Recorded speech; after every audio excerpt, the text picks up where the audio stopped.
On the day of Grandpa's funeral, I slipped a phone into the pocket of his suit when no one was looking. As the coffin was lowered, the phone was buried with him. I did it just to have a keepsake. At least I could send him messages, like I was still talking to him. That night, I gathered my courage and sent Grandpa the first text. But the next morning, to my shock, the phone got a reply.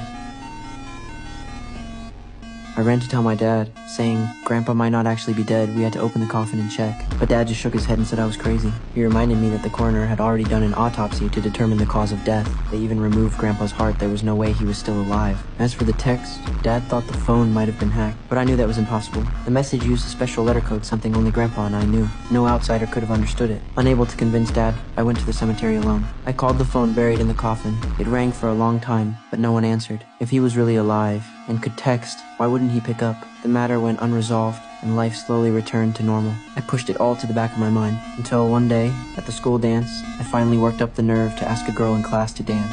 I had no idea it would anger the school bully. He dragged me outside, said nothing, and started beating me. Before he left, he twisted my body into a humiliating pose, a final act of public shame. Luckily, my homeroom teacher showed up in time and pulled me out. He helped clean my wounds and even offered to testify against the bully, but I declined. I didn't want to worry Dad, and I was afraid that if things escalated, the retaliation would be worse. So after I got home, I told everything to Grandpa through that buried phone. I just needed an emotional outlet. I never actually wanted revenge. But the next morning, I heard the news. The bully was dead. I rushed to the scene and saw the police carrying away his body. What shocked me most was the way he died. He was face down, arms crossed in the exact same position I was left in the day before. Everyone said it was an accident, but I knew something else was going on. That night, back home, I called the buried phone and whispered into the receiver. I didn't really want him to die. If this had anything to do with you, knock on the wall 3 times. I set the phone down and waited in silence. The room was dead quiet. Then suddenly the phone rang. It was a call from Grandpa.